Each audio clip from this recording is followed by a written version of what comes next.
Hi friends, V2 വ്ളോഗ്സിൻ്റെ ഇന്നത്തെ വീഡിയോയിൽ കൊല്ലങ്കോടിൻ്റെ വിശേഷങ്ങളുമായിട്ടാണ് വന്നിരിക്കുന്നത്. നമ്മുടെ വീഡിയോ എല്ലാവർക്കും ഇഷ്ടപ്പെടുകയാണെങ്കിൽ ചാനലൊന്ന് സബ്സ്ക്രൈബ് ചെയ്ത് കമൻറ്റ് ചെയ്ത് ലൈക്ക് ചെയ്ത് ഷെയർ ചെയ്യാൻ മറക്കരുതേ.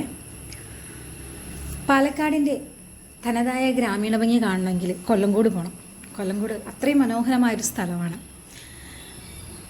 സീതാർകുണ്ട് വെള്ളച്ചാട്ടം കൊല്ലങ്കോടാണുള്ളത്. നെല്ലിയാമ്പതി മലനിരകളിൽ നിന്ന് ഒഴുകി വരുന്ന തെളിമയാർന്ന വെള്ളം, അവിടെ നമുക്ക് ഒരുപാട് നേരം ആ വെള്ളത്തിൽ കുളിക്കാനും തിമിർത്ത് ആസ്വദിച്ച് കൃത്യമറിയാനും എല്ലാം സാധിക്കും.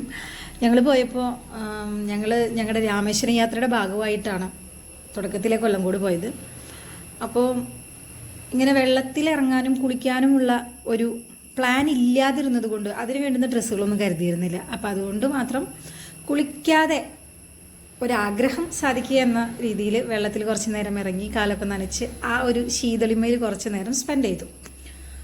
നെല്ലിയാമ്പതി മലനിരകളുടെ വന്യമായ ഒരു അപൂർവ സൗന്ദര്യം തന്നെ നമുക്കിവിടെ കാണാൻ സാധിക്കുന്നതാണ്. ഒരുപാട് വിനോദസഞ്ചാരികൾ സീതാർകുണ്ടും കൊല്ലങ്കോടും ഒക്കെ കാണാനായിട്ട് വരുന്നുണ്ട്. വളരെ മനോഹരമായ പ്രകൃതി ഭംഗിയാണല്ലോ പാലക്കാടിനുള്ളത്. അതിപ്പോൾ നമുക്ക് എത്ര തന്നെ പറഞ്ഞാലും മതിയാവാത്ത ഒരു പ്രകൃതിയാണ്.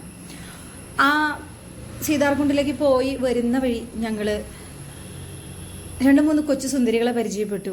വീട്ടിലുണ്ടായ മാമ്പഴം എല്ലാം കവറിലാക്കിയിട്ട് അവർ ഈ വിനോദസഞ്ചാരികൾക്ക് വിൽക്കാൻ വേണ്ടി നിൽക്കുന്നതാണ്. അപ്പോൾ അവരെ പരിചയപ്പെട്ട് അവരുമായിട്ട് സെൽഫിയൊക്കെ എടുത്തു. ആ വഴിയിൽ തന്നെയാണ് കൊന്നക്കാട് വലിയുള്ളാഹി മഖാമിലേക്കുള്ള വഴി. അപ്പോൾ ഞങ്ങൾ ആ വഴിക്ക് പോവുകയും അവിടെ ആ ഖബറിടത്തിൽ പോയിട്ട് കുറച്ച് നേരം അവിടെ ചെലവഴിക്കുകയും ചെയ്തു. ഒരു ഓഫ് റോഡ് ഡ്രൈവിൻ്റെ രസം ശരിക്കും ആ വഴിയിൽ നമുക്ക് അറിയാനായിട്ട് സാധിക്കും. വളരെയധികം ദൃശ്യചാരുത പകരുന്ന വയലുകൾ നിറഞ്ഞ മലനിരകളാൽ ചുറ്റപ്പെട്ട ഒരടിപൊളി സ്ഥലമാണ് കൊല്ലങ്കോട്. അതിപ്പോൾ ഞാൻ പറയാതെ തന്നെ നിങ്ങൾക്കറിയാം. ഒരുപാട് വീഡിയോകളിൽ നിങ്ങളത് കണ്ടിട്ടുണ്ടായിരിക്കും.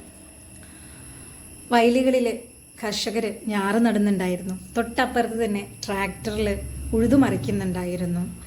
അതുപോലെ മറ്റൊരു ഭംഗി എന്താണെന്ന് വെച്ച് കഴിഞ്ഞാൽ ഈ വയലുകളുടെയൊക്കെ നടുവിൽ അവിടെ ഇവിടെയായിട്ട് പനകൾ തല ഉയർത്തി നിൽക്കുന്നുണ്ടായിരുന്നു. നമ്മുടെ പനന്നൊങ്ക് ഉണ്ടാവുന്ന പനകൾ കേട്ടോ.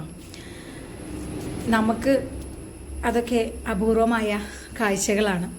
അപ്പോൾ അതുകൊണ്ട് തന്നെ അതിനോടൊരു പ്രത്യേക കൗതുകവും ഒരു അത്ഭുതമൊക്കെയാണ് ഈ യാത്രയിലെ ഇത്തരത്തിലുള്ള കാഴ്ചകൾ സമ്മാനിക്കുന്നത്.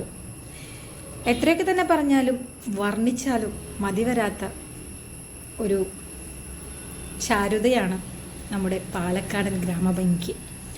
അപ്പോൾ ഇനിയും യാത്രയിൽ ഇങ്ങനെ ഉടനീളം കാണുന്ന കാഴ്ചകളെ ഒപ്പിയെടുത്തുകൊണ്ട് ഒരുപാട് വീഡിയോകളുമായി നിങ്ങൾക്ക് മുന്നിലേക്ക് വരണമെന്ന് തന്നെയാണ് ആഗ്രഹം.